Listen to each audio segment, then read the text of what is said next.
Christmas, a time for connection, celebration, and let's be honest, eating a lot of food. But what do you do when your dinner plans clash with a vegan guest? If you're worried about what food to serve, how to avoid those awkward conversations, and just in general making sure everyone has a good time, I've got you covered. We're going to discuss stress-free vegan food tips, secrets for handling those tricky conversations, and a bonus tip that you're going to think is crazy, but it might just change your Christmases forever. Let's start with what's on the menu. Food is at the heart of Christmas, so let's talk about how to make some vegan-friendly food without breaking a sweat. If you're short on time or you're just a bit lazy, no judgment, by the way, I'm very lazy when it comes to cooking, then supermarkets have got you covered. In the UK, for example, most major supermarkets have animal-free roasts, sides, and desserts. Over in the US, you've got Whole Foods and other stores that have the same. And in Europe, Lidl and other supermarkets have stepped up their game. Some places in the UK are even selling animal-free pigs in blankets, and tons of other places have these animal-free roasts that you can just bang in the oven. They're done in about 30 minutes. That's a simple, quick, and delicious way to get an animal-free option for your vegan guest. And I imagine you'll be making lots of vegetables anyway, so just skip the butter and skip the animal fat, and all of that is going to be fine for your vegan guest. But if you're not lazy like me and you prefer to cook from scratch, there are recipes for animal-free meats, pastries, desserts, pretty much anything you could think of that you'd like to make, you can make it animal-free. I've included a few good recipes down in the description. It's a very kind and meaningful gesture to make someone feel welcome at Christmas, and the vegan will for sure appreciate it. Many people don't expect this, but usually when there's a vegan option at the table, everyone wants to try it. So you might end up finding a new family favorite. Now let's tackle one of the more awkward parts of the festive season. The jokes, the digs, and the awkward debates and conversations that can come up. We've all cracked a joke that we didn't realize would hurt someone's feelings or cause a massive argument. I know I've been there many times. But here's how to get the conversation back on track and get the vibe to a better place. If someone starts making catty comments and remarks towards the vegan, like, I love bacon, or why are vegans so annoying? And you know what I'm talking about. You've heard these kinds of comments before. Does it make you feel big having someone's body in a burger, stand in front of people trying to defend babies? Does that make you feel big?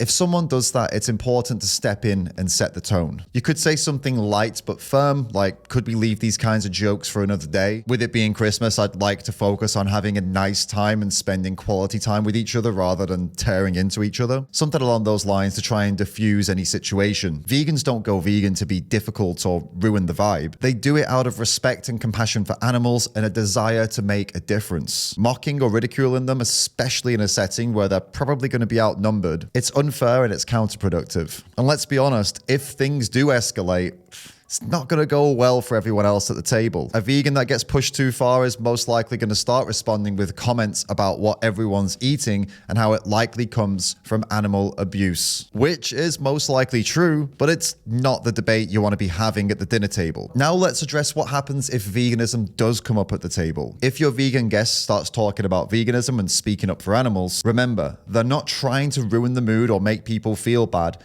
They're speaking about something they're deeply passionate about. I've been vegan for, 7 years. I learned about the dairy industry and the meat industry, which I already knew about. But, once you know that kind of thing and you see it, it's really hard to go back. I have lots of friends that eat dairy and meat, and I don't want to ever tell anybody what to do. I just can't go on in my life knowing what's going on in the animal world and, not doing anything about it.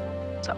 Instead of jumping into a debate and arguing with them, I would recommend listening to what they have to say and encouraging others to listen, acknowledge what they say, and then politely suggest that you continue this discussion at another time. Something like, I hear you, I understand what you're saying, maybe you can give me something to look into later, and we can continue this conversation after the holidays. It's totally understandable to not want to have these types of discussions at the Christmas dinner table. I think many vegans can respect that. What most vegans don't appreciate is being dismissed, ignored, or mocked about something they're incredibly passionate about. This is why it's important to not argue or get offended, and instead to listen, acknowledge what's been said, before suggesting that maybe there's a better time to have this discussion. This response and this approach acknowledges their perspective without escalating. And it also respects the fact that the Christmas dinner table probably isn't going to be the best place to have conversations that are likely to escalate emotions and tensions. It's natural to feel defensive if a vegan makes you reflect on your own choices and the impact that they could be having on animals. But remember, they're not attacking you,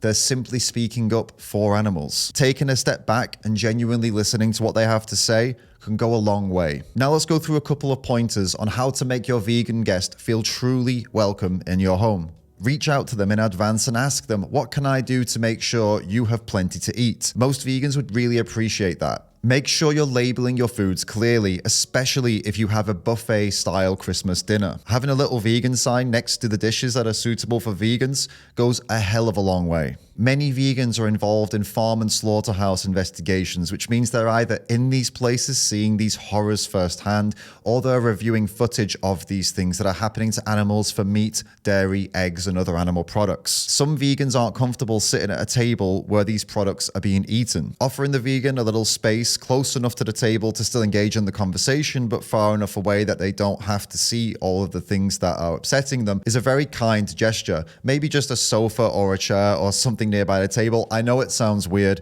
but try to empathize with what the vegan may be going through. Doing this allows them to enjoy your company without being reminded of all the horrors that they're seeing in their animal rights work. Make sure any gifts that you buy for the vegan are vegan friendly. You'd be surprised at how many products that you'd think would be vegan aren't.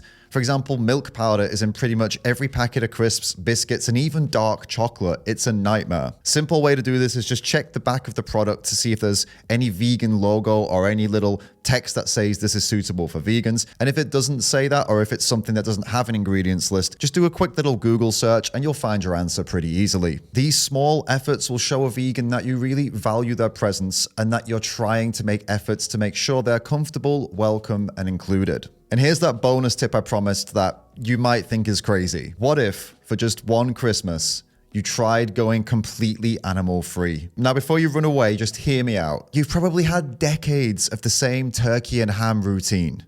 Tell me I'm wrong. What if this year you spiced it up with delicious animal-free options instead? Not only would you enjoy the peace of knowing no animals suffered in farms and slaughterhouses for your Christmas meal, but your digestion might thank you too. And who knows, you might find a new family favorite meal that sticks around for years to come. If you found this video helpful, don't keep it to yourself. Share it with friends and family who are also hosting vegans this Christmas. And if you want to help me with my vegan and animal rights work, check out the David Ram's Patreon and YouTube teams in the description.